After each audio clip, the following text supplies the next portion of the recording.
regular council meeting Monday, January 22nd, 2024 is officially called to order at 8:03 p.m. Roll call, Ms. Randolph. Vice Mayor Linda Childs Jeter. Present. Councilwoman Phyllis Baber. Present. Councilman Deron Daniels. Present. Councilwoman Tanya Key. Present. Councilwoman Laverne Mitchell. Present. Councilwoman Ruby Kinsey Mumphrey. Present. We have 6 who are present. We do have a quorum. Thank you very much, and welcome to the People's Place where we get business done. Prayer is going to be offered by my pastor and also Councilman Deron Daniels, Pastor Julian Amon Cook. Amen. Good evening. Good evening. Let us pray. God, our maker and sustainer, how grateful we are for the privilege to serve you by serving others, oh God. We thank you, Lord, for the gift of life, and we thank you for the blessing of community. We pray, oh God, for this council that as they make the decisions that impact the lives of so many, that they would remember, Lord Jesus, the words that you taught us, that the one who desires to be greatest among us must first be willing to go down in service. And so use us, oh God, as servants to build a better world, a world that looks like you and is filled with your love. Through Jesus Christ our Lord. Amen. Amen. Thank you.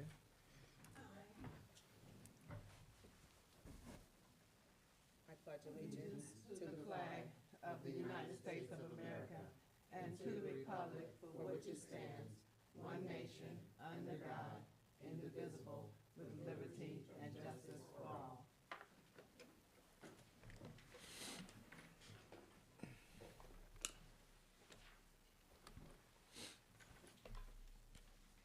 Acceptance of the agenda.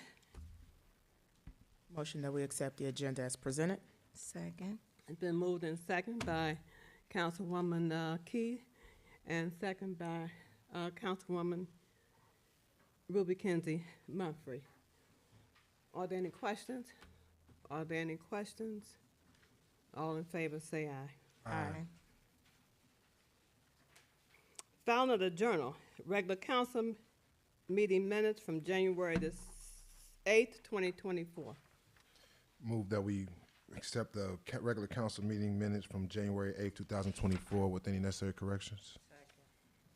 Second by Baber, Councilwoman Baber.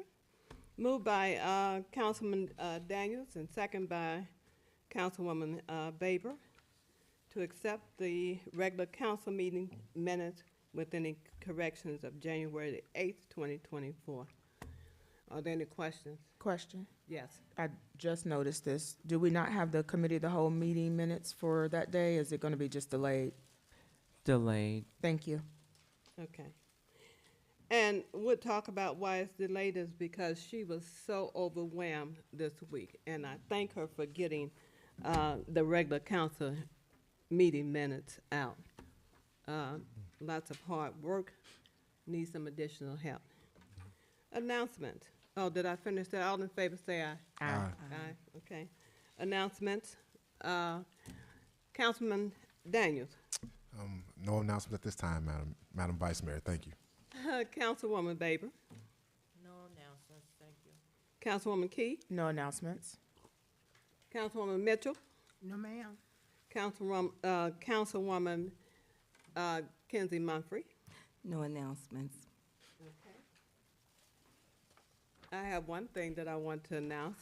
Congratulations to Mr. Daniels, who received the Reverend A. Bernie Walker Smith Dr. Award for Service. Reverend A. Bennett Walker Smith for service to the community of Lincoln Heights. Given by Lincoln Heights Missionary Baptist Church. Yeah. Thank you. Thank you, Mr. Daniels, for your service. Thank you all, and once again, it's a team effort, and definitely, like you said, it's a blessing to be recognized by our church. So, thank you. It is, and for all of you that did not know and did not go that day, we also had President of the Hamilton County Commission get an award. And she, So, thank you. These are folks that are doing things. Madam Vice Mayor, because I didn't want to steal your thunder, because you know, Ms. Alicia Reese, President Alicia Reese also mentioned the closing of the financial gap for the gun range there as well too. So I didn't want to steal your thunder. I thought you were gonna make that little small announcement, but if you want to finish that piece off, but yeah, she did make that announcement as well. Yeah, thank you. I'm glad that that's happening, and as a community, we must understand it just didn't take one person to do Yes, that. yes. This started a long time ago. Yep. Ms. Mitchell has been here for how long, Ms. Mitchell? Tell the truth. man. How long you I been? guess about 25, 30 years, something Okay, like that. so piece by piece, and sometimes it just take a little while. I believe Pastor preached on Sunday about patience. Amen. Amen. You know, and all good things come in time. Yes. And you can put that on the At the Facebook right time. posting. Yeah, you can post that out there. I'm good with that going out there. All good things come in due time. So we're on our way. We look forward to it going, but we actually led that to happen. We were leaders in that. yeah. It's not in Lincoln Heights. It's just that the noise is here. Okay, Man, so we want to make sure that everybody get their accolades for it happening. yes, ma'am. Okay, Yes, ma'am. all right. Anything else, Mr. Daniels? Anyone else want to come back for the, if you have an announcement? Okay. Oh, I'm sorry, Madam Chair. I did want to Yes. mention about Paint the Town. They are taking applicants, and I know Mr. Lemon has been creative in getting those applications put on our website. So we're looking for our residents to participate, get their houses painted, and so just check out our website. I do know that they've asked to send out some information flyers to all our neighboring churches, so the congregations that may live in Lincoln Heights may be able to participate in that. So we need to get that information to Lincoln Heights Missionary Baptist Church, Ebenezer, and all those that are up and running. So I'm sure there are people that live here and attend those churches that can actually take advantage of that. Mr. Lemon, have you received any applications for Paint the Town? One application has been received thus far. Okay. And it's due by February the 15th? Correct. February the 15th, last date. All of us around this table, please look through the neighborhood and see if you see a house that can be considered for Paint the Town, and then talk to that person or give them an application or tell them where to get it from, okay? This opportunity, it costs nothing, just your house, to make it beautiful again, okay? All right, Madam Chair, yes. is there applications out in the foyer? Yes. Anyone else? Must be a house, is that correct? Yes, Must be a ma'am. house. Yes. Yes, and must be owner occupied. Owner occupied, you know, so if you pick up the application, read it for those out there that are listening to us, then, and get your application. All right, moving along. Regular agenda, hearing from Sorter, presentation from Sorter. Thank you for coming out, we're excited. Thank you, Madam Chair, Council. Thank you, guys. My name is Troy Miller. I'm the Government Relations Liaison for Metro. So I come out and talk to you guys about what's going on. Tonight I got two young gentlemen here, Mark Simon and Nick Kneeling is going to give a presentation on Metro Now. But I'd like to say this firstly. Thank you for your support in the tax levy a few years ago. Because of that, that's why we're making these changes to help the community better now. So thank you for all your support in that over the years. And so thank you.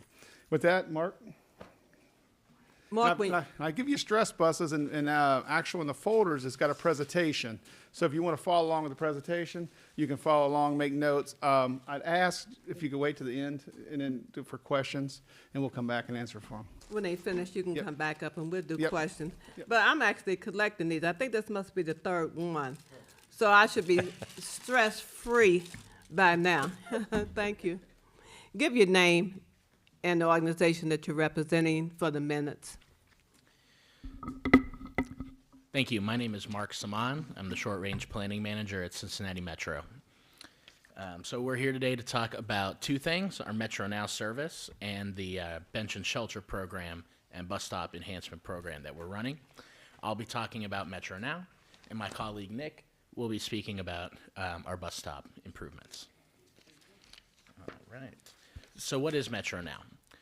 So this is a service that launched in the middle of last year, and it is an on-demand van service, basically, within a set defined area in communities, suburban communities in Hamilton County.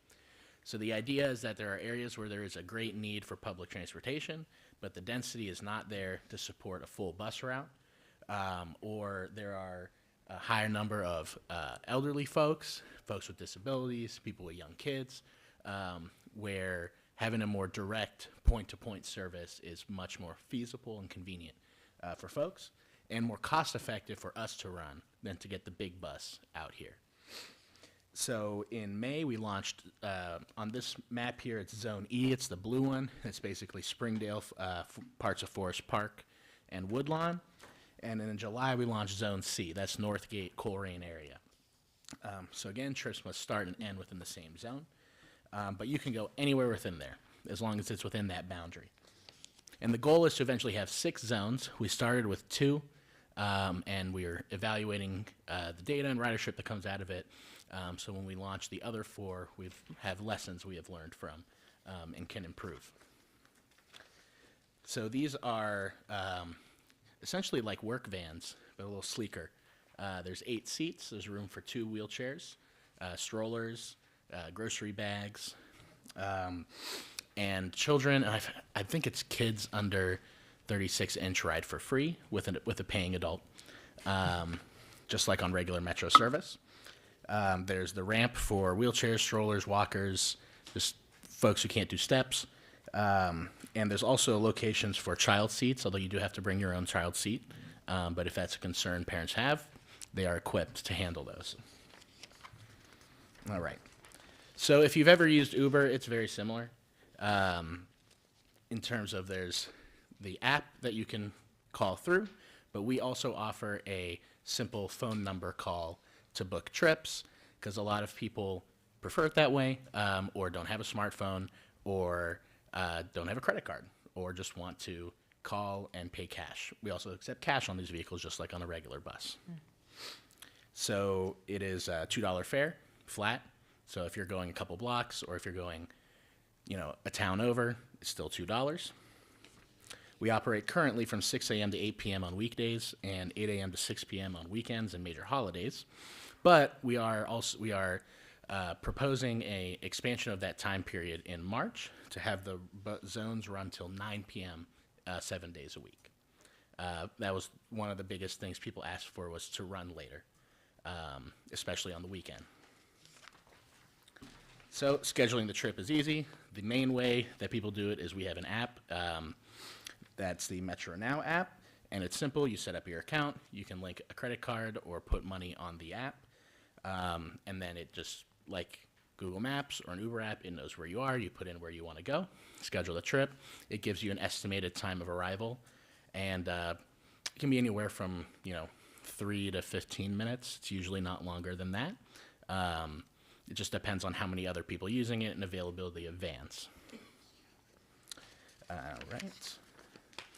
Otherwise, you can call our phone number, 513-551-5555, Nice.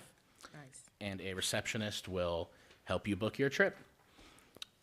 You just won't have the live, tracking on your phone of where the vehicle is, but you can go. And as I said before, you can pay cash as well. So it's not just limited to being able to buy fare on an app. So here's the boundary map. So the blue line is the current, and the kind of expanded pink polygon is our proposed. And as you can see, that does encompass nearly all of Lincoln Heights, as well as further west into Forest Park, down out to Winton Road. A lot of folks in Forest Park was kind of cut in half by this first zone. People really all wanted to be in one zone, and the folks in the western part of Forest Park wanted to use this to get to Tri-County area to shop. And we also heard a lot of need and requests for Lincoln Heights and areas a little south of Woodlawn. So after It's launched in May, so after 7 months now, we are going to propose this expansion of service, so that will cover your entire community. So anywhere in this pink boundary is a $2 point-to-point trip. All right. So just to show our ridership here over the past couple of months, the blue bar graph is Northgate zone, the green is the Springdale zone. Northgate has been busier than Springdale, which is part of why we're adjusting the boundaries to give more rides. And our on-time performance has been 97 to 98%, and we measure that by if the app tells you that the van is going to be there at 7 o'clock, if it's there before 7:05, we consider it to be on time. The arrival one is a little trickier because that depends on traffic and other things, but since it is a direct ride, you are just being driven there. Right. And lastly, before I hand it over to Nick, we have a map of our most visited locations within the zone. So the Woodlawn Kroger is the #1 location for shopping trips. You can bring your grocery bags on with you. Don't try to bring like 20 though, you know. But you can make multiple trips. And then Target up by Tri-County. And then I think there's like a couple people that work at this Bob Evans that take this. So it's employees that live within the zone, likely who don't have a car if they are in the suburbs and working in the suburbs. So it's not just your shopping trips or healthcare or visiting a friend. There are people in your community who work that can use this. There are teenagers in your community that work in the community or up by Tri-County or in Forest Park, and this is an option for $2. I think you can ride unaccompanied starting at, don't quote me on this, I want to say 13 or 14, but so that's before you can drive. And yeah, so now I'll hand it over to Nick. He'll talk about our bus stop improvement program.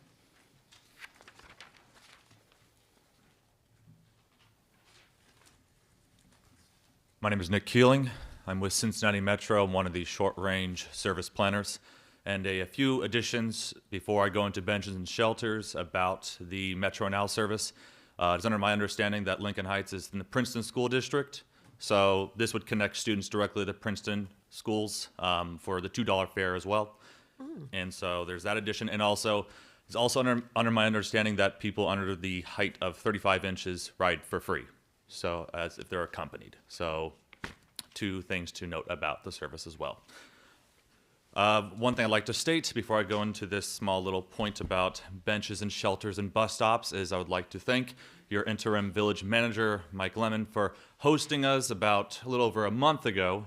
We had a meeting with him and discussed talking about benches and shelters and all these different things, and he suggested that we present to all you, so that's why we're all here right now. He's very receptive, and that meeting was very fruitful for us. So now on to the benches and shelters.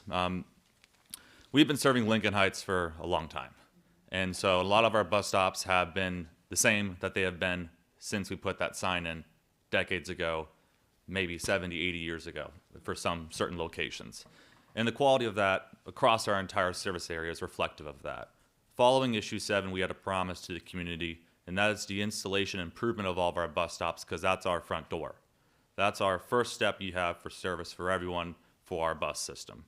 And so that includes things such as the immediate vicinity of the bus stop. So things such as, you know, you're trying to get on the bus and you have a sidewalk, but then there's a strip of grass between the sidewalk and the road, and that's just dirt because of all the people that stood in that. Especially if it's raining outside, you got mud there and everything. That's the worst thing to step off when you get off a bus or get on the bus.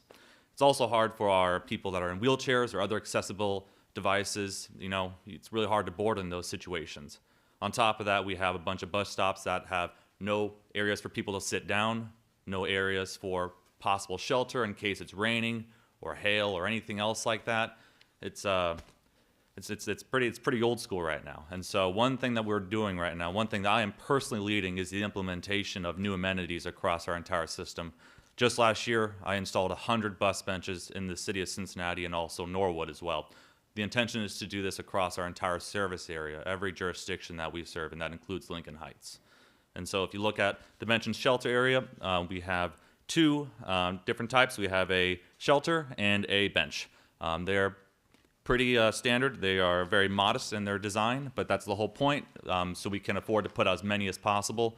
Our goal is to put out 500 benches throughout our service area over 5 years. We are on track with that goal right now for the first year, and also about 200 shelters throughout the entire service area. And so we decide these placements based upon a few things. We have a basic guideline that we established at Cincinnati Metro a few years ago that suggests to our staff members, hey, this might be a good location for a bench, this might be a good location for a shelter. All of our buses have basically something that counts how many riders get on and off at each stop, so we can look at that data. And you'll see at the end of this packet, there's even a little ridership map. Every single stop, it tells you how many people are getting on at each stop. So we look at that and we say, this is an area relative to this community that gets a lot more boardings. So we kind of look at that, but we also really value community input. You know, sometimes a bus stop that might have not that many boardings, but is located outside of an assisted living facility, or maybe a restaurant or an area of economic development, that's something that we want to prioritize as well for the installation of our bus benches and shelters. And also, you know, one thing we want to do is also improve the accessibility of the stops too. So that means pouring concrete just to connect the sidewalk to the street and improving the immediate vicinity of that. So when we're putting these benches and shelters in, we usually put down some brand new concrete. We make sure the area that's acceptable straight up to the bus as well. Sometimes we got to get a little creative with it because every jurisdiction has different rules and regulations about where we can place these things. But we're coming here to say that we want to work with you on the placement of some of these facilities. And also, one thing we want to state is that, you know, another thing about our bus stops is that the cleanliness is a huge concern and something that we have a backlog on. However, as of a month ago, we now have a contract with a contractor that is cleaning our bus stops, our benches, our shelters, our signs. So we have people that now are going throughout our entire system, maintaining all of our stops and making sure they're picking up trash, keeping graffiti off our stops and things like that, and maintaining the immediate vicinity around our stops. So we are now able to maintain the cleanliness of our stops for a long-term point of view. So this is not just a one-off thing. If we were to put a bench or shelter or improvements in areas, or even existing stops that don't have these amenities, we now have an availability to clean up these areas. And if that's through customer, you know, like if a customer were to call our customer service, that's one area you can communicate to us. You can communicate to me directly because I'm the person who deals with bus stops most, or some of our scheduling department. So we're trying to basically improve our front door. And so one thing while we're looking at this area is for these benches and shelters. If you go to the next page after that, you'll see some examples. You have a basic shelter that has a small ad panel on that, or that area could be for information as well about the local village. We actually unveiled 3 shelters located in the West End neighborhood that has historical information on it about the history of the West End. It also sometimes we have areas for advertisements as well, because we have a deal with a company called Adsposure that maintains that as well.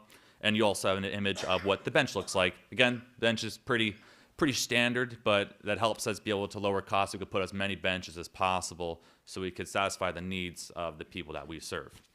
And then another thing to state about this is that we just talked a lot about the Metro Now service, and another thing is that we have Route 78 on the next map. Route 78 in 2022 was actually extended. It used to go and turn around over in Woodlawn, you might know, outside that speedway. Now it goes over to the Evendale shopping area for the Walmart and for the Menards and for all those areas over there, and that is 24/7 service now.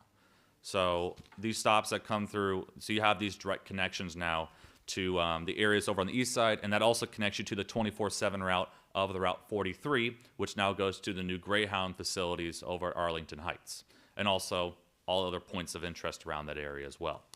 And so as we look forward to improving the amenities, I personally want to work with you all on this, on the placement of these facilities. You know, other conversations come up as well, is that a lot of these routes have been here for a long time. And are these stops at the places that are safe? Are these routes in areas that go where they are relevant? This is the time that we would like to discuss. And begin the conversation, maybe not tonight, but over a period of time. Where do you want to see these routes go? How can we best serve your community as Lincoln Heights grows and Cincinnati Metro is growing as well? So on the last page, we have some information. That QR code that gives you everything you want to know about Metro Now.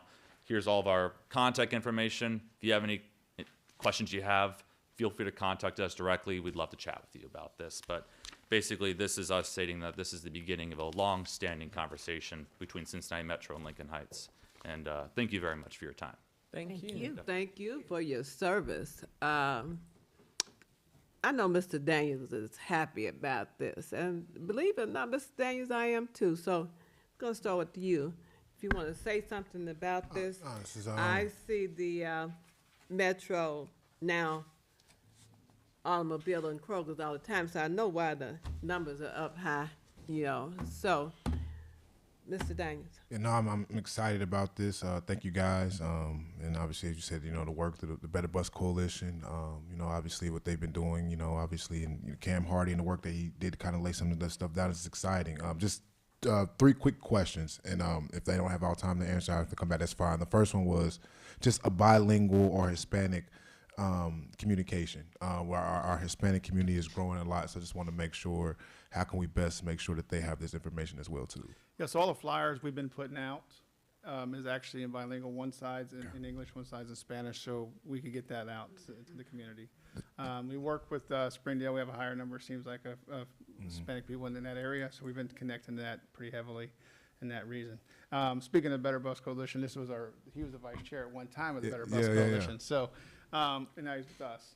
Yeah, and then just real quick, you said that you contract. I'm sorry. Go ahead on. Quick 3 questions. You're on number 2. Okay, yeah, and the third one I can actually combine, really. But the second was, you just said you have a contractor that comes out and cleans the stops. Is there an opportunity for a potential within our own community that you contract for our own community, just Lincoln Heights, with our service department? So now is that an opportunity to where some of that revenue comes back to the community in a certain aspect of it? And once again, it doesn't have to be something today we talk about, but just on that end of it. And then you said $13 ride, you can ride solo. Is that another thing I heard? 13 years old. Got you. And that'd be something the procurement department would have to work on to put that out like that. Okay. That's a different proposal. Thank you. That's all I had. Do you have job openings at Metro for this? Yes. Okay, that people that live here can actually apply for them. So let me say this so the cameras are watching. We're hiring operators. We're hiring maintenance. we need operators. We have a goal. We really need more operators. So if we get the operators, we get more service out on the road. Send that information to Mr. Lemon, is our interim manager, and he can place that on the website. I think it'll be okay. Just one quick question, if I may, Madam Chair. Did you mention the starting date in Lincoln Heights of the program? It is tentatively for mid-March. Oh, okay, so it's moved back from what we had originally discussed. Yeah, I Remember think we mentioned about operators? That's what I think originally we had spoken about There's a cause and effect, right? I think originally we had spoken about February, but Yes. March is the date. Okay. And that's all set up through our access team, which is the one that actually this division Okay. is under. So when you do make a determination of the date, could you please let me know as soon as possible? Because I do want to get it up on the website and other means of communication to the community. Another thing I'd like to state is that we'd like to get the word out as best as possible about this service. We can hit the ground running. So if you have any community groups, churches, anything like that we could distribute, or maybe even pull up one of our vans as an example or something for people to experience this, that'd be very helpful for us. Getting the word out is critical for us to have a great unveiling of this service in Lincoln Heights. I'm shaking my head because Pastor Cook is the senior pastor at Lincoln Heights Missionary Baptist Church, and please get with him. Give him your information, and he'll take it forward. Believe me, it will be out there.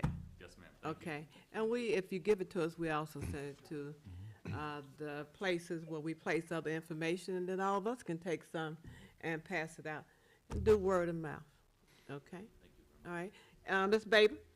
So do you have to have a CDL or just a regular driver's license? So on the big bus, you have to have a CDLs, but the access in the vans, we do not.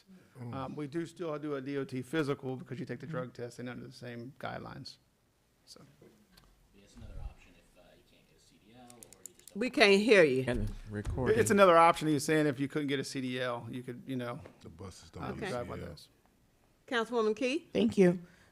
Can someone else book a trip for, like, for instance, if I'm a mom and my child missed the bus, can I book a trip for them?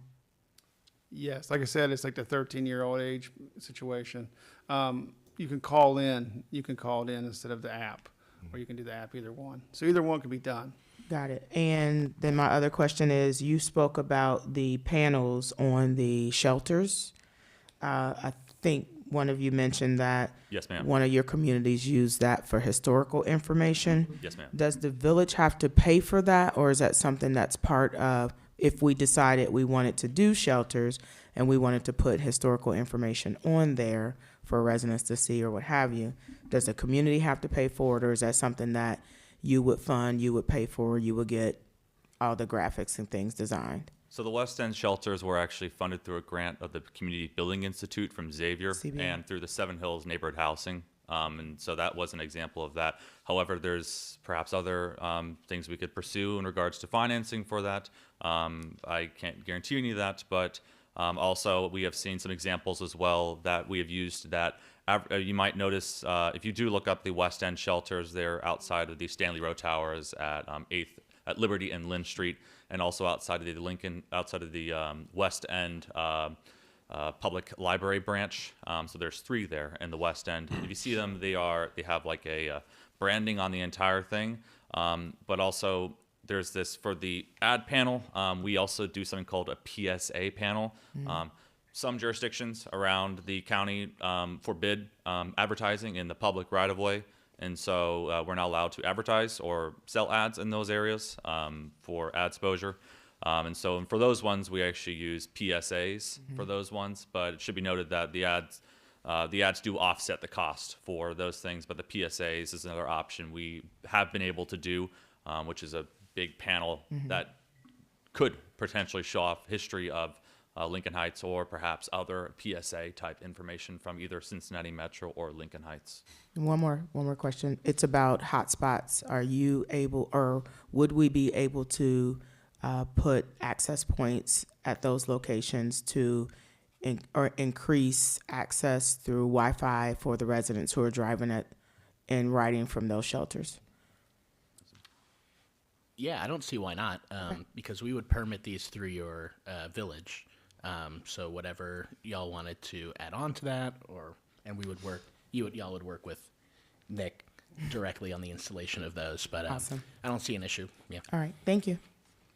Okay, Councilwoman Mitchell, Yeah, I only have one question. can you So, pull the mic closer? I have one Sorry. question. So that is on the shelters, Yes, ma'am.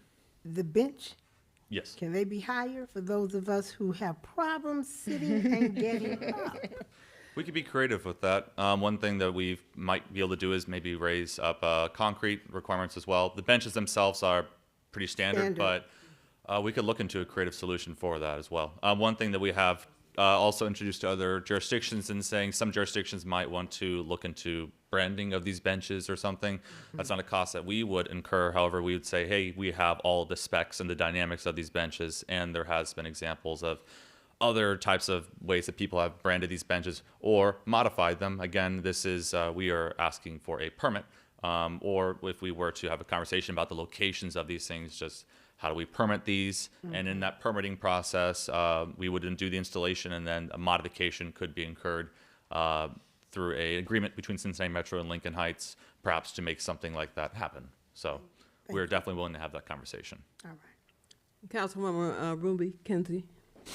I'm looking at the stops. It looks like you answered my question regarding some of the places that you have listed. I was looking at the one on Adams and then right on Dorothy Court at the senior. So it looks like you answered the question on that. And then I'm looking as far as at the corner of Villas of the Valley, but it looks like the bus goes past there anyway. Yeah.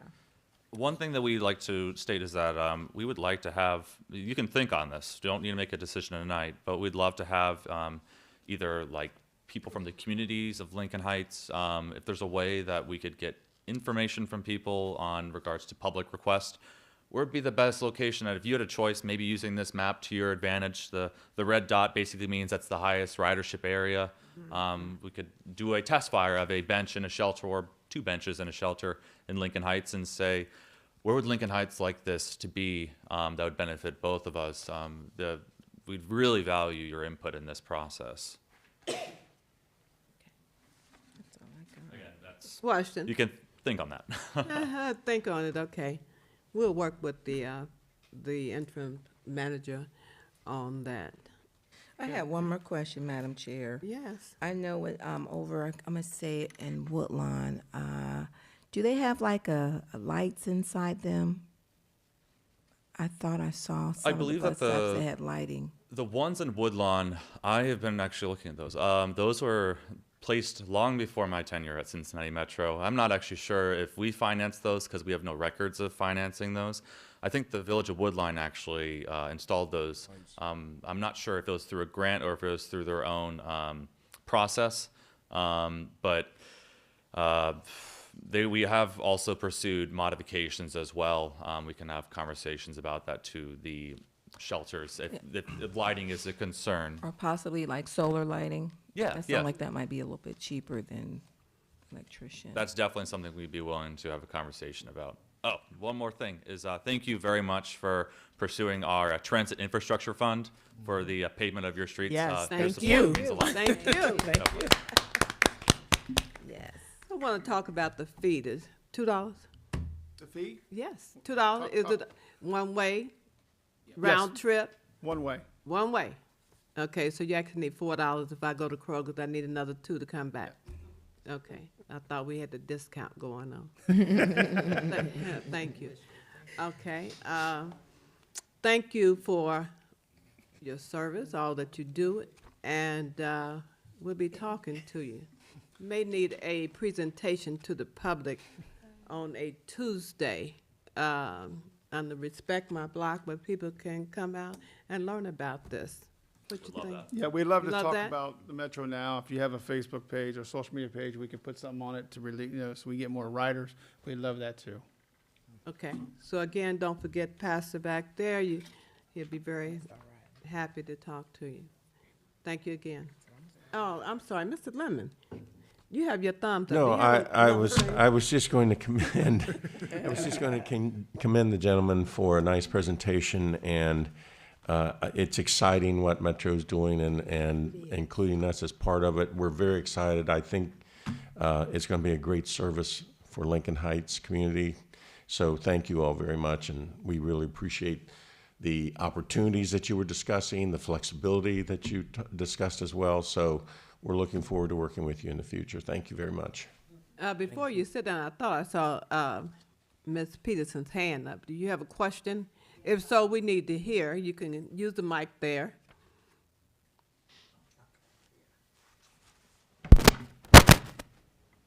She is our tax collector here. My question is about the bus stops.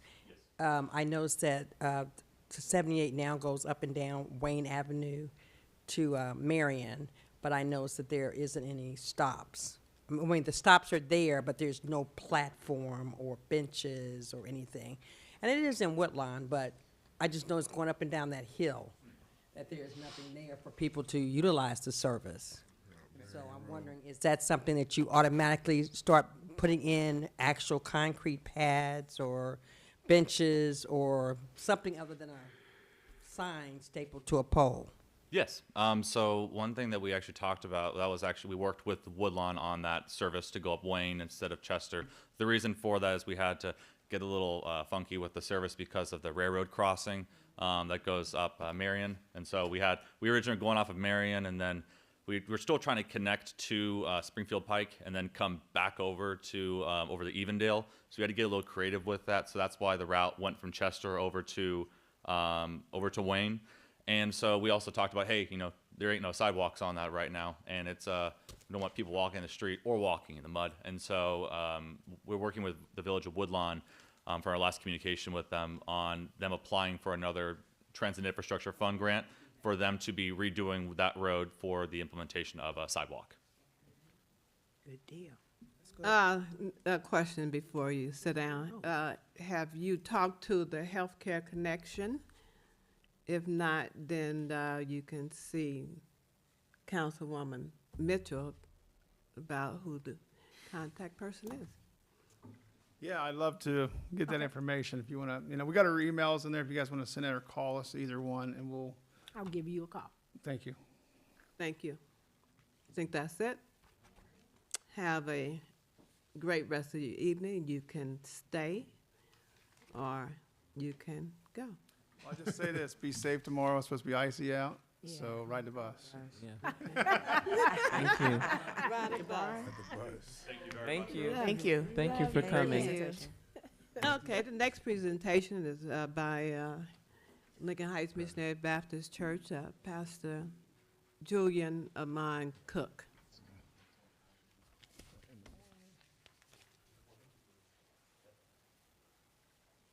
Just for the record, if he jinxed our kids not going to school.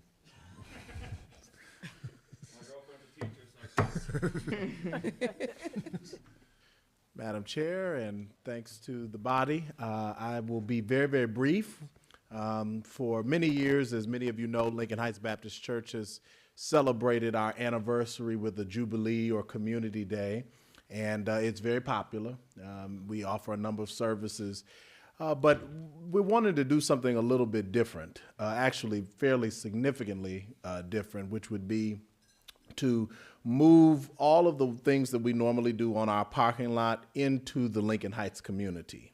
And we know that there are a number of things that we do throughout the year. Our LHOI, if you go up Wayne Avenue on a Thursday, you see the cars lined up, and that's some of where we do our work. But wanting to really make a statement through our community day, it's one thing to say, hey, here's a community day, come to us. We want to bring this community day to the community. And so our hope is to take what we offer normally in our parking lot on August the 25th and take it to Memorial Field.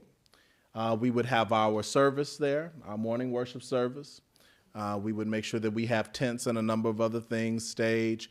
We would also be bringing activities. So it would start with the service, but it would not end there. We'd have the service, but also the food that we've become well known for. That's the chicken and the fish and all of that good stuff.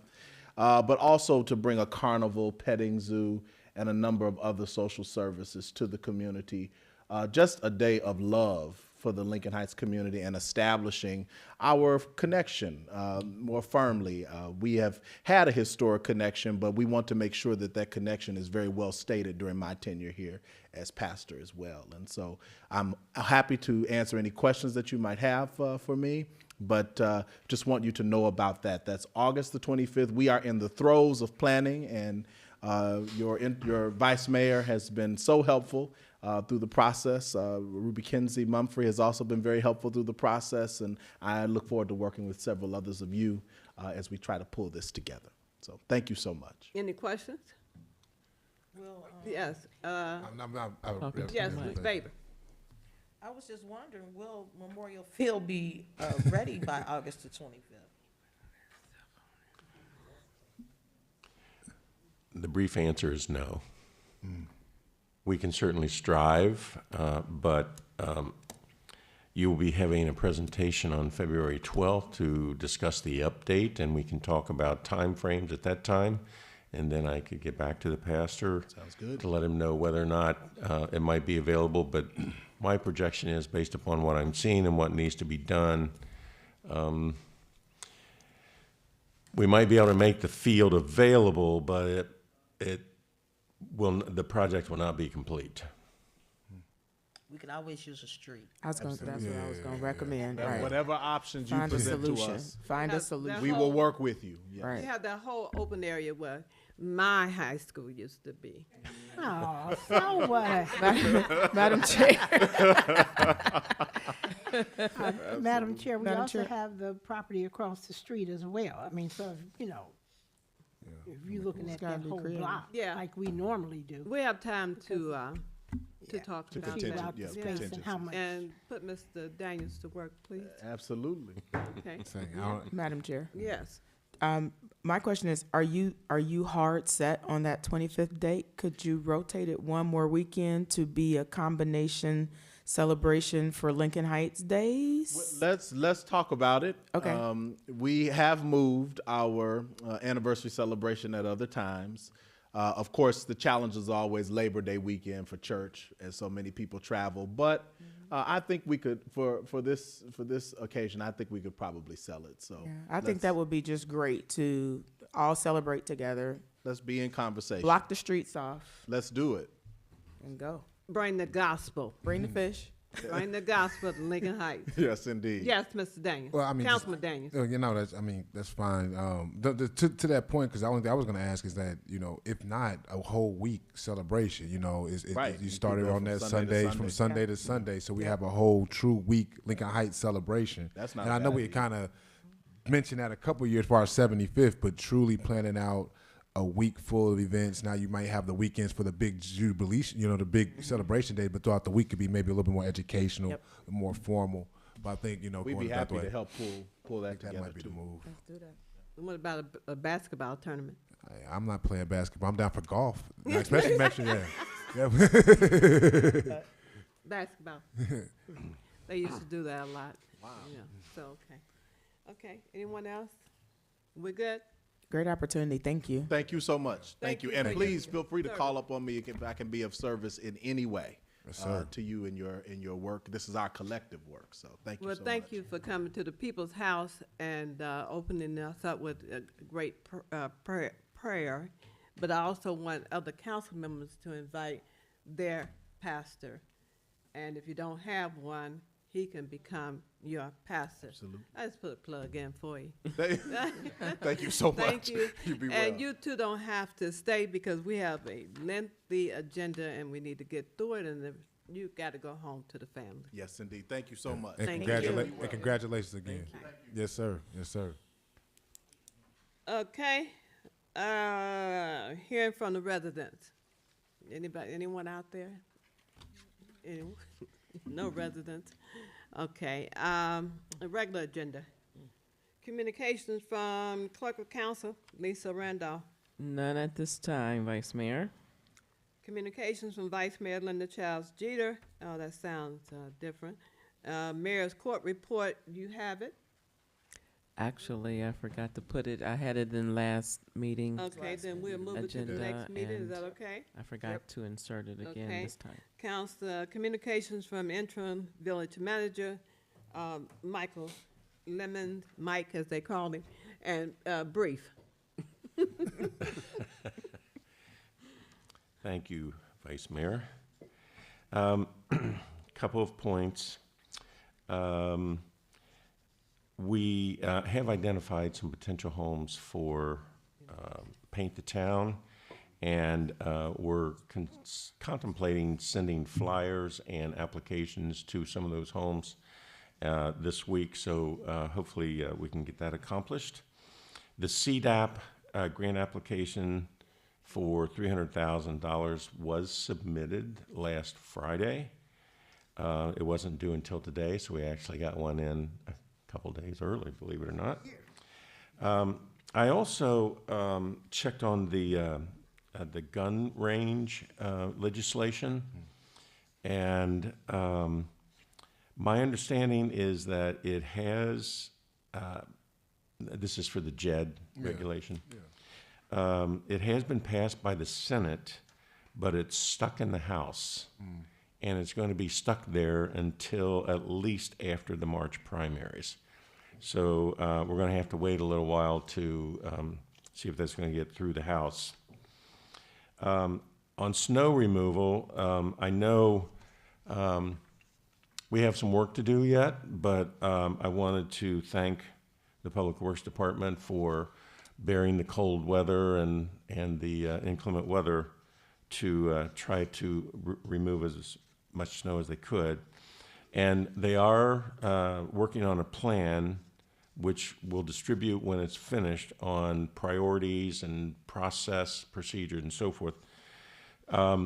We did use a new system for this storm. We have a new brine system, Worked wonderfully. which is very helpful and helps ease snow removal, make it easier.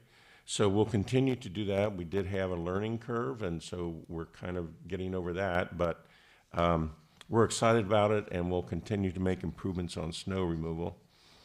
I'm meeting every 2 weeks with ROK starting this Thursday to get back on track and promote some of the excitements like we just heard about at Metro Now and a number of other topics. There's a lot of exciting things going on in Lincoln Heights, a lot of developments underway, and so we want to get that message out, so I'm going to get ROK to help with that.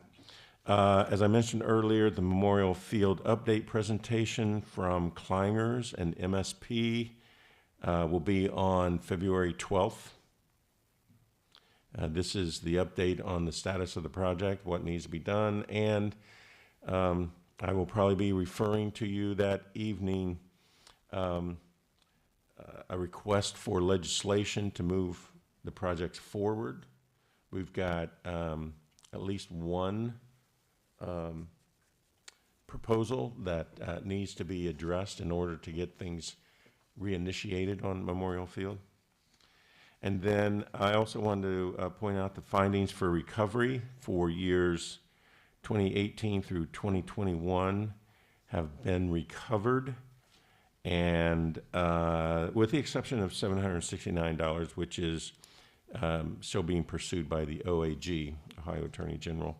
So we're glad to see that finally reach a conclusion. And then I have 2 grants that are opportunities that came up in the past week. One is a road salt reduction grant for up to $75,000 sponsored through the state.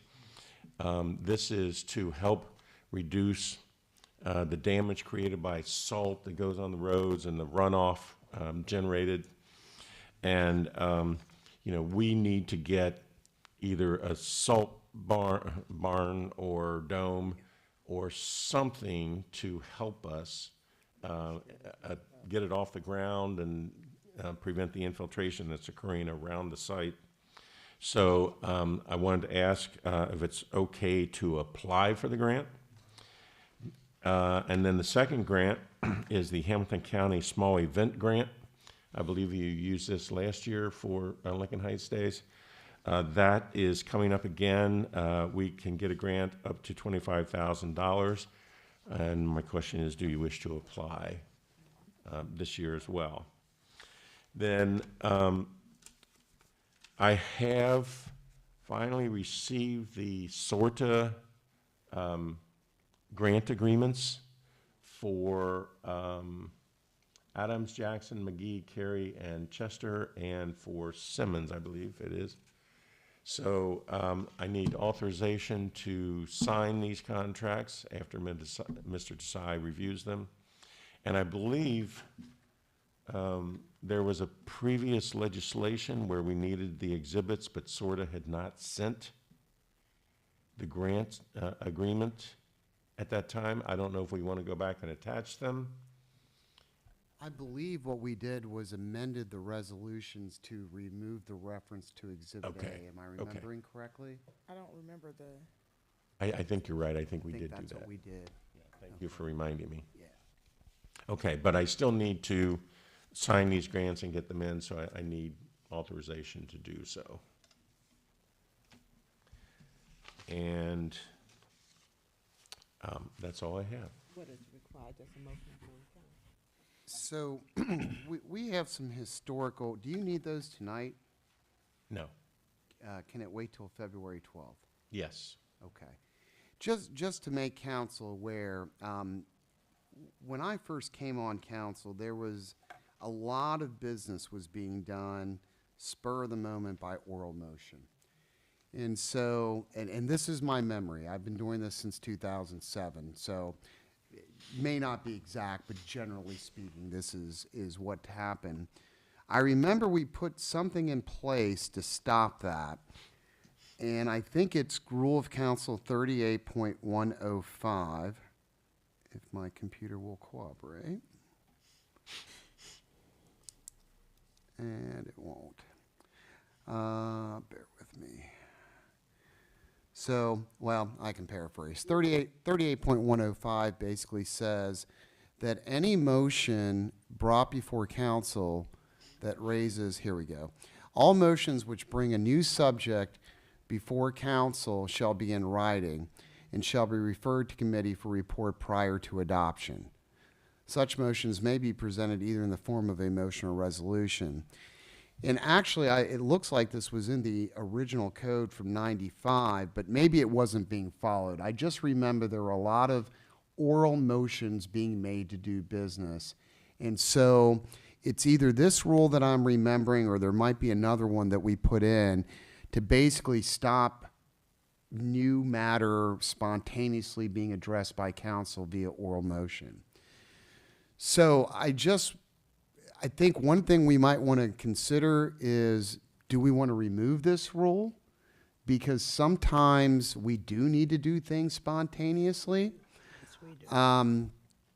The other thing, and I have to research this, but there may be something in here that allows us to suspend a rule of council, where we could suspend the rule because there is a It's in there. immediate It's in the need. rules of council. Yeah, I remember there being something. So I'll take a look at that, but just when you were starting to ask for these motions, something went off in my head of, oh, can we do this if they're needed tonight? So I will make a note to myself to review that, and then I'll report back to council. But I think the fact of the matter is there are going to be times that we have to do things spontaneously. And so we want to make sure that we don't get held up by our own rules from doing business for the residents. I have a question. And I'm sorry, Ms. Mitchell, just one before I forget. So, Mr. Lemon, what I'll do is, once I complete that research, I'll get with you, and if we need to do something in writing, we'll do it in writing. If not, we'll tee them up for oral motions. Is that acceptable to everybody? Yes. Thank you. Mr. Lemon, were you finished? Yes, ma'am. Okay, Councilwoman Mitchell? So for the Hamilton County Small Event Grant, when is that due? It is due, I believe it's the middle of February. Okay. So, okay. I have it here, I just need to, well, I can tell you. Just want to make sure that we have enough time. If we wait and when we bring Deepak, when you check that out, that we have enough time to get it done. And I'd like to suggest that we do apply for that, and that we earmark some of the monies for Shakespeare in the Park again this year. It was successful last year, and 2 days ago, they have, about 2 or 3 days ago, I received an email that said that they're going to be doing Hamlet. And so the dates are available between July and September 8th. So we need to look at a date and figure out all what we might want to do on that day, so that we can get Hamlet in the community. Okay, any other ideas about how we can use that money? Yes, Mr. Lemon. Madam Chairman, I've certainly been doing some thinking about this, and of course Shakespeare in the Park is one element, but I really want to try to get an event schedule developed for all the different activities that we want to do during the course of the year. Yeah.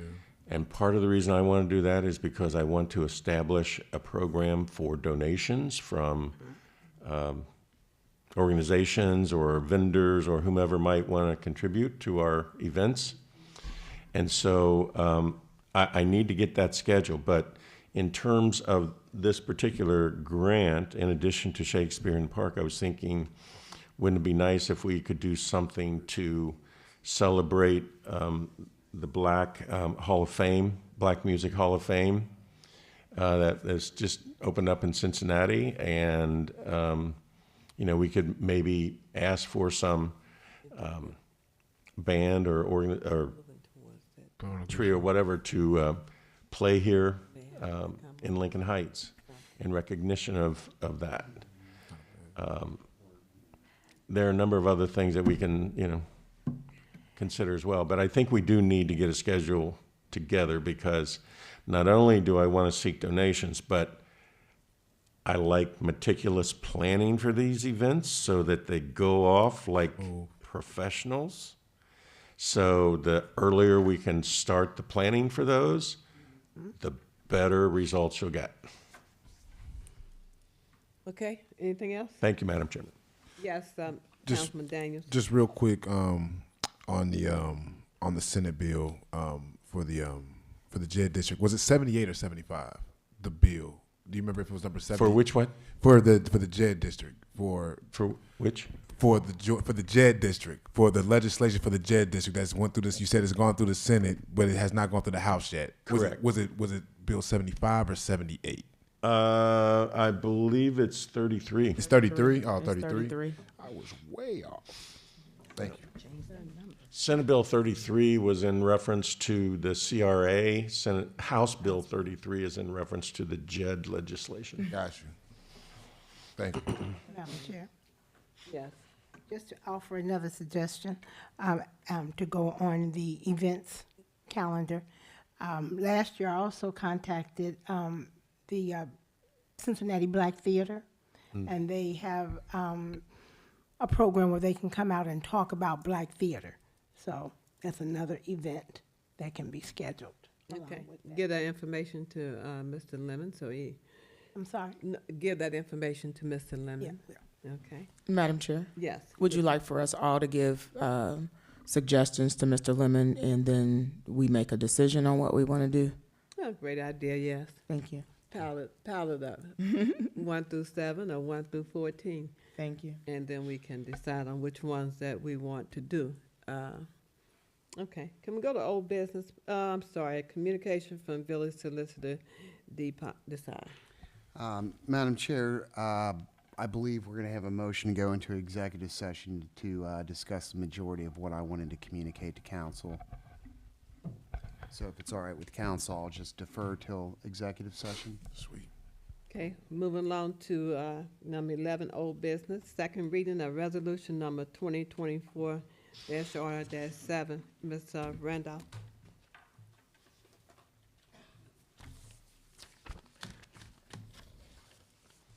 Sorry. Councilwoman Phyllis Baber. You gonna read it? You just gotta read the title. Okay, Gotta that's read it. right. This is second reading. I apologize. Village of Lincoln Heights, Hamilton County, Ohio, resolution number 2024-R-7. Resolution authorizing a one-time bonus payment for certain employees. A motion to suspend the rules. So move. Second. I'm sorry, I couldn't hear. So move. And second. Okay, thank you. Councilwoman Phyllis Baber. No. Councilman Durant Daniels. Yes. Councilwoman Tanya Key. Abstain. Councilwoman Laverne Mitchell. Yes. Councilwoman Ruby Kenzie Mumphrey. Yes. Vice Mayor Linda Childs Jeter. Yes. We have 4 aye votes, 1 nay, and then 1 abstention. The motion does not pass. Madam Chair, Wasn't that passed with 4? Want a motion to reconsider? I would, but I'd like to confer or defer or have a conversation with the solicitor prior to. When it comes to legislation and we are looking at the process of the legislation, I'm going to abstain from the vote itself the final approval vote because of the nature of who will receive the bonus payment. But do I have to abstain from the procedural portion of the legislation, is my question. The technical answer is no. I think you and I share a common goal of avoiding the appearance of impropriety, even when there is necessarily none. Right. I understand the concern with this is that this gets stalled if we don't have it suspended. So I think you just need to be careful. I think your initial approach that you like to take, which is I just want to be hands-off whenever it involves the finance director, is, you know, sort of the gold standard. Yeah. But as long as you don't vote substantively, you're just voting on what is a procedural matter, the motion to suspend, you're not voting to approve it or not approve it. So I don't have a problem with you doing that. Thank you. Motion to reconsider my vote? Second. Been a motion to reconsider the vote by Councilwoman Key, second by Councilwoman Mitchell. Councilwoman Phyllis Baber, No. Councilman Durance Daniels, Yes. Councilwoman Tanya Key, Yes. Councilwoman Laverne Mitchell, Yes. Councilwoman Ruby Kenzie Mumphrey, Yes. Vice Mayor Linda Childs Jeter. Yes, I'm gonna get that right. I me too. apologize. That makes two of us. Go ahead. 5 aye votes, 1 nay to reconsider. Motion to reconsider. Motion passed. Motion passed. Question, Madam Chair, Yes. for Mr. Desai. So now does there need to be a motion to suspend over again, or do I just offer my vote? So I think that may have been the incorrect motion. So just work through this with me. A motion to reconsider a proposal that has been acted upon favorably must be made before adjournment of the meeting of village council at which the vote was taken. A motion to reconsider any other action taken by the village council may be made at any time at any meeting held within 10 days after the vote of the village council thereon. A majority of the village council shall be sufficient for reconsideration of a vote. If a motion to reconsider is lost, it shall not be again entertained. So really, the first part of this rule would say that it doesn't apply because it must be acted upon favorably. I also think it's really directed more towards an action by council. I think what you really want to do is change your vote. Correct. Yeah. And you're allowed to change your vote Before prior to the next item of business coming up. So if you simply on the motion to suspend want to change your vote, you can change your vote from no to yes. So you want to rescind this last motion? Well, we had a vote on it, and it didn't really apply. So it's out there. It is what it is. But what Ms. Key wants to do is really change her vote on the motion to suspend, I believe. Only on the motion to suspend. So would I just say I'd like to change my vote on the motion to suspend Yeah, you want to to yes? Yes. So you're going to keep both. You did the other one, motion to reconsider, and you're not going to take that back. You're just going to go to, because we haven't done anything else. So Yeah. On the a motion. to change the vote. Well, no. She She is gonna doesn't. She change it. has the right To change to it. do it on her own. She Right. doesn't. Every council member does. Right. So she doesn't need a council's approval. So don't worry about the motion to reconsider it. It was motioned, it was seconded, it was voted on. It's sort of a non sequitur at this point. But if I heard Ms. Key say correctly for the record, you'd like to change your vote on the motion to suspend from no to yes, correct? Okay.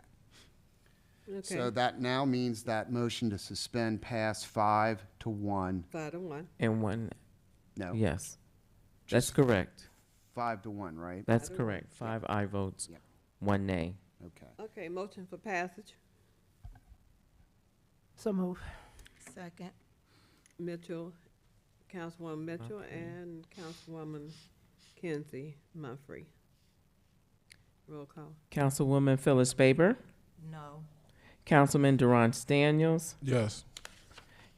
Councilwoman Tanya Key, Abstain. Councilwoman Laverne Mitchell, Yes. Councilwoman Ruby Kenzie Mumfree, Yes. Vice Mayor Linda Childs Jeter. Yes. We have 4 aye votes, 1 nay, 1 abstention. The motion does pass. 411. 1 nay, that was Councilwoman Baber. Yeah, 411. We okay? Okay. Okay. sorry. Emergency clause. Motion for the emergency clause. So move. And second. Mitchell. Moved by Mitchell, second by Kenzie Mumfree. Roll call. Councilwoman Phyllis Baber, No. Councilman Durant Daniels, Yes. Councilwoman Tanya Key, Yes. Councilwoman Laverne Mitchell, Yes. Councilwoman Ruby Kenzie Mumfree, Yes. Vice Mayor Linda Childs Jeter. Yes. We have 5 aye votes, 1 nay. The motion does pass.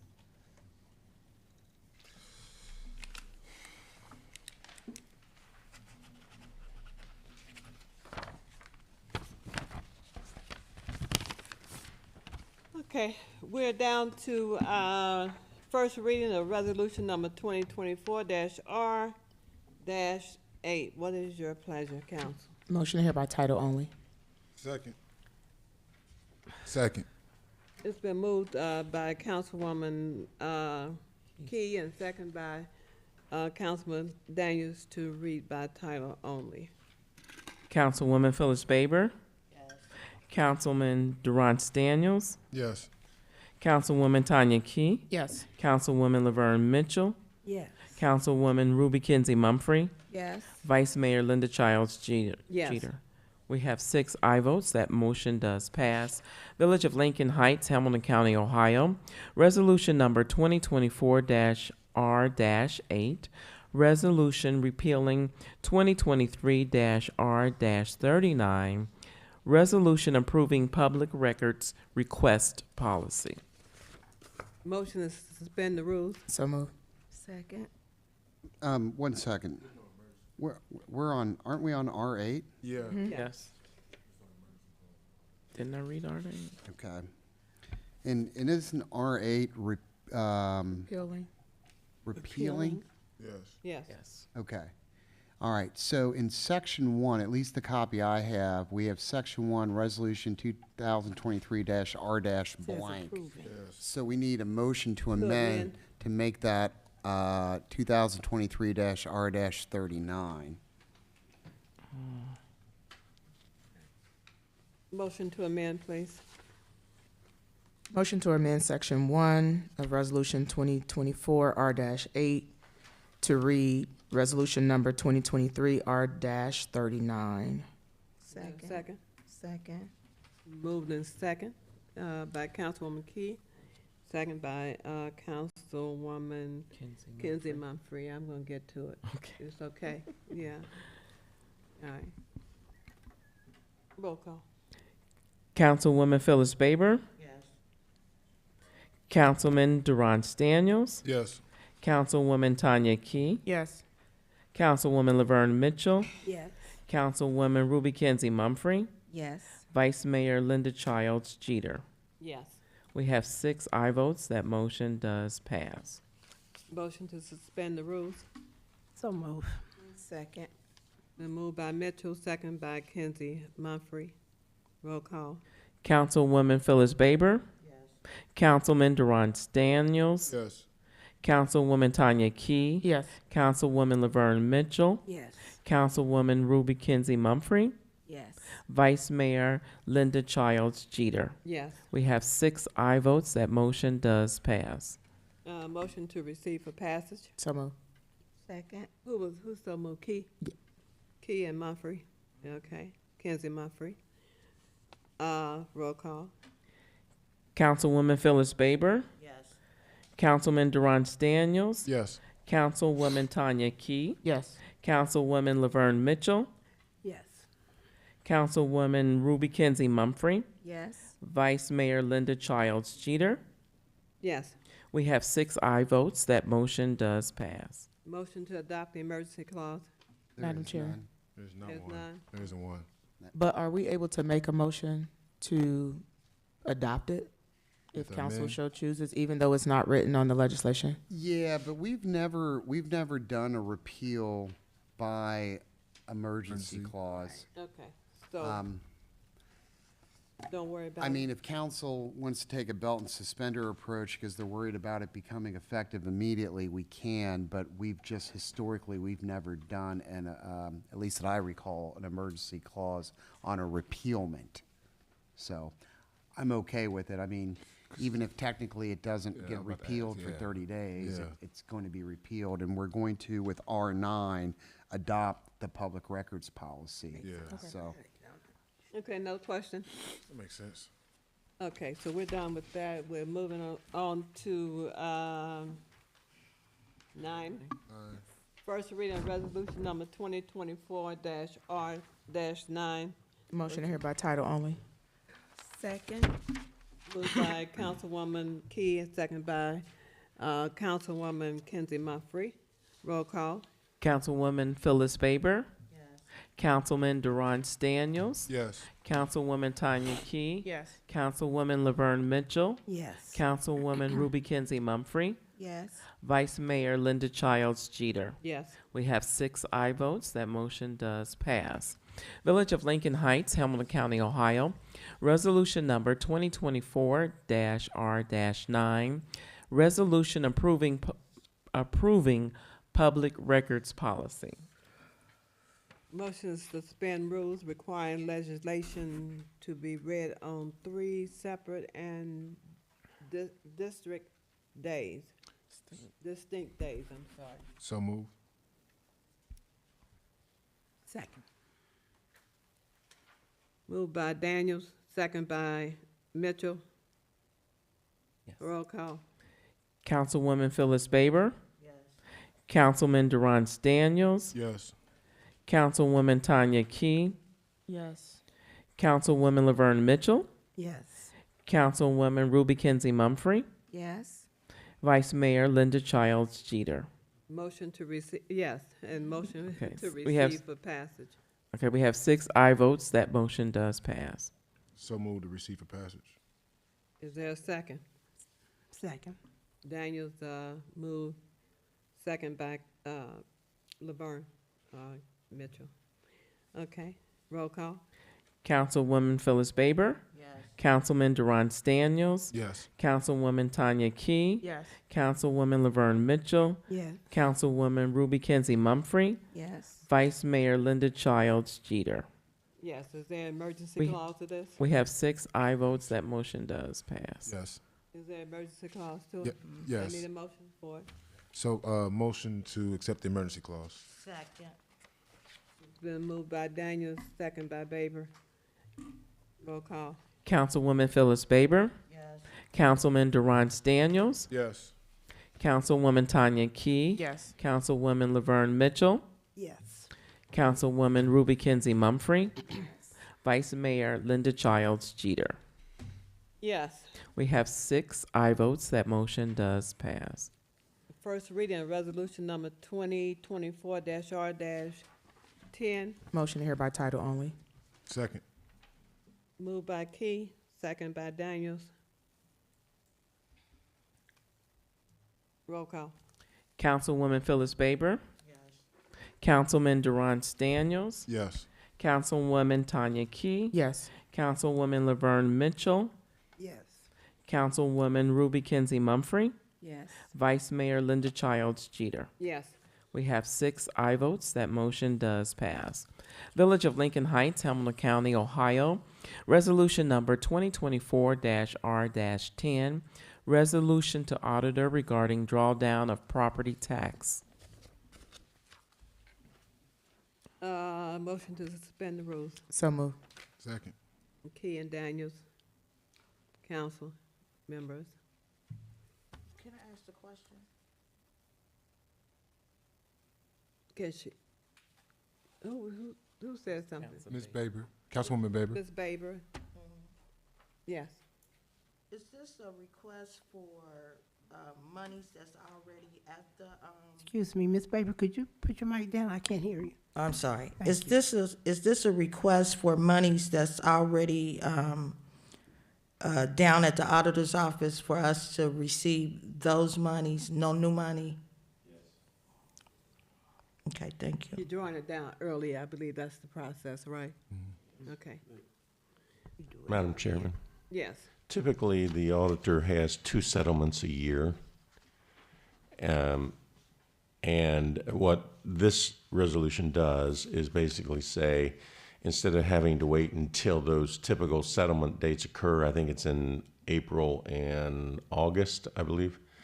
So what this does is say, we'd like to get whatever money you've received now so that we can use it for our cash flow, for us to collect interest, et cetera, instead of you keeping it and collecting the interest and, preventing us from having good cash flow. So most communities now do this, and so it's become sort of a standard operating practice.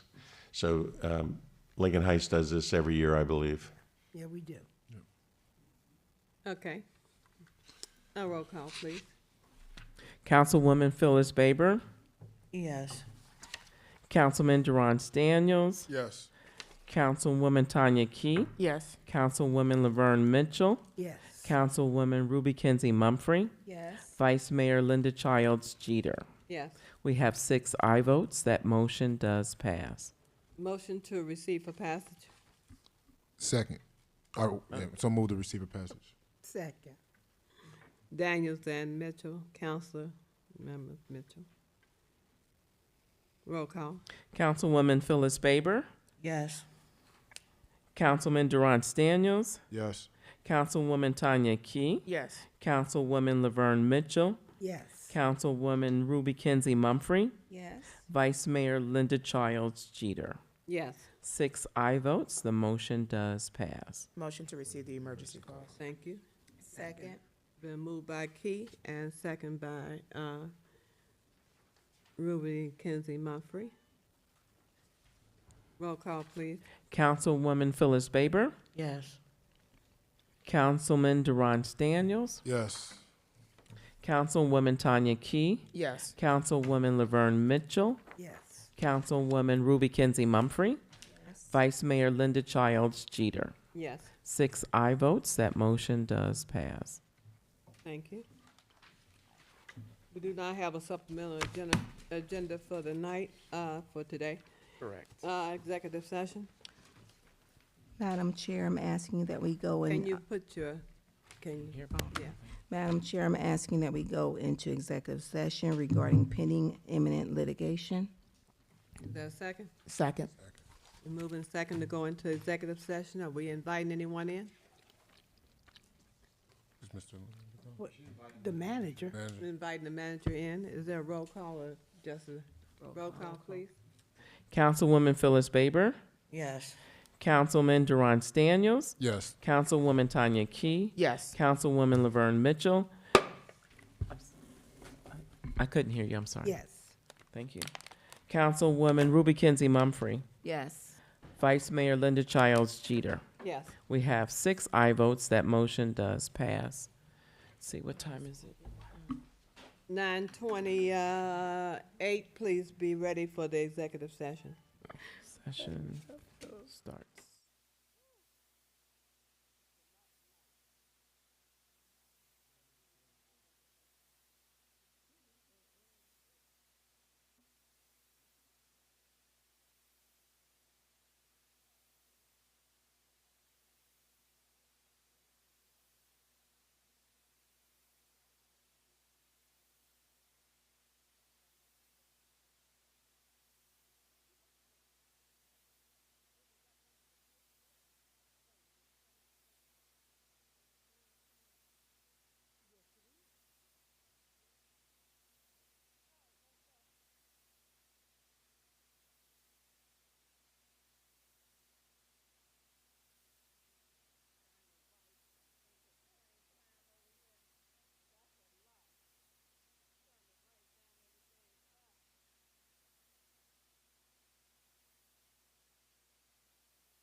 Session is officially back in order at 10:02 p.m.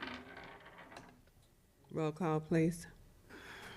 Vice Mayor Linda Childs Jeter, Present. Councilwoman Phyllis Baber, Present. Councilman Durant Daniels, Present. Councilwoman Tanya Key, Present. Councilwoman Laverne Mitchell, Present. Councilwoman Ruby Kinsey Mumfree. Present. We have 6 who are present. We do have a quorum. Okay, number 15 for miscellaneous business. There are two things or two pieces to this. One of them has to do with the schedule of interview or the process. Mr. Desai? Yes, thank you, Madam Chair. So, Council, I propose that there be a special council meeting regarding the interview of candidates for the vacant council seat scheduled for January 29th, 2024, from 5:30 p.m. to 8:30 p.m., allowing 45 minutes for each candidate interview with 10-minute breaks in between, and then starting again on the hour or the half hour or the quarter hour as it may be. And that there also be another special meeting of the same type with the same time frame and parameters for January 31st, 2024. That prior to the meetings, the clerk of council poll the candidates that are qualified for their availability for either the 29th or the 31st.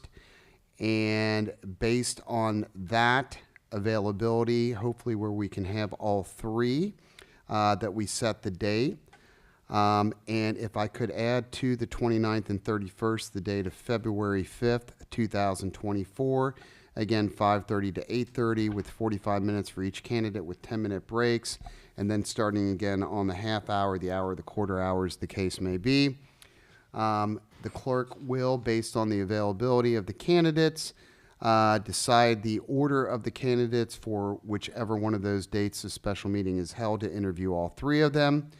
That in advance thereof, by this Friday, and please help me with the date, that would be the 26th. Correct. The 26th, Councilwoman Tanya Key and Councilwoman Laverne Mitchell develop draft questions to be asked to all the candidates and circulate them to the entire council.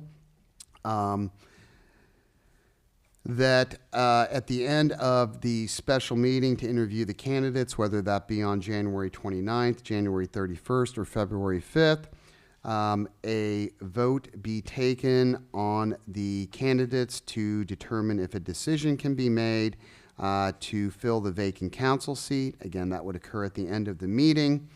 And if a decision is made, then at the regular council meeting on February 12th, 2024, that council member be sworn in and that their family and friends be invited, and that we have officially closed the application period for which residents can submit their name to be a candidate. So if that is pleasurable to council, if we could have a motion to that effect. Motion to that effect. Second. Been moved in second. All in favor, roll call. Councilwoman Phyllis Baber, Yes. Councilman Durant Daniels, Yes.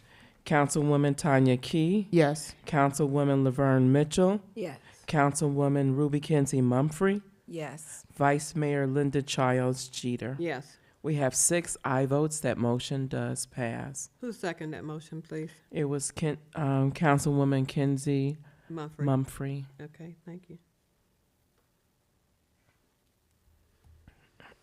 Okay. The second piece? I think Ms. Key. You're going to give the preface? Oh, that's right, I'm sorry. Yes, sorry, it's getting late. Okay, so at our January 1st organizational meeting, we were unable to break a tie for vote on Resolution 24-R-2, which was the resolution to elect the mayor. So council at that time made a motion to postpone 24-R-2 to Monday, January 22nd, 2024 at 8:30 p.m. So now that we know we're not going to be able to make a decision on 24-R-2, but it has been set for tonight, a motion would be in order to move it to another time. Under the rules of council, a motion to postpone to a certain day and/or time can be amended as to the date and time, and I believe Ms. Key has a motion for that purpose. Make a motion that we move the legislation 24-R-2 that was considered in January 1 to be brought out of recess for this current council meeting, which is today, January 22nd. Make a motion that we move that to February 12th, 2024, which is a regular council meeting after the 7th member is sworn in and as the first legislative matter to be addressed. So moved on that motion. Second. Moved and Well, she's moved, so I we tried to need a move it. second. Okay, I got you. I'll We second. need a second. I'll second it then. It's been moved in second by Tanya Key, Councilwoman Key and Councilman DeRon Daniels to move this to February the 12th. 12th. First council meeting in February. Roll call, please. Councilwoman Phyllis Baber, Yes. Councilman Deron Daniels, Yes. Councilwoman Tanya Key, Yes. Councilwoman Laverne Mitchell, Yes. Councilwoman Ruby Kinsey Mumphrey, Yes. Vice Mayor Linda Childs Jeter. Yes. We have 6 aye votes. That motion does pass. So we're taking care of the two things on the miscellaneous. Does anyone else have something? You know, I would like to say to my council members around the table that when we're looking at this position, let's try to find someone who can stay in that position. In other words, they can run the next time and the next time and the next time. We need people to fill these positions. I'll be gone in 2 years. I'll still be on earth, but I will not be filling the seat, so that we won't get ourselves into this kind of thing again. Let's look at folks who can stick around. And that's just me. That is my thinking. Okay. Motion to adjourn. Motion to adjourn. Second. Second. All in favor? Aye. See you.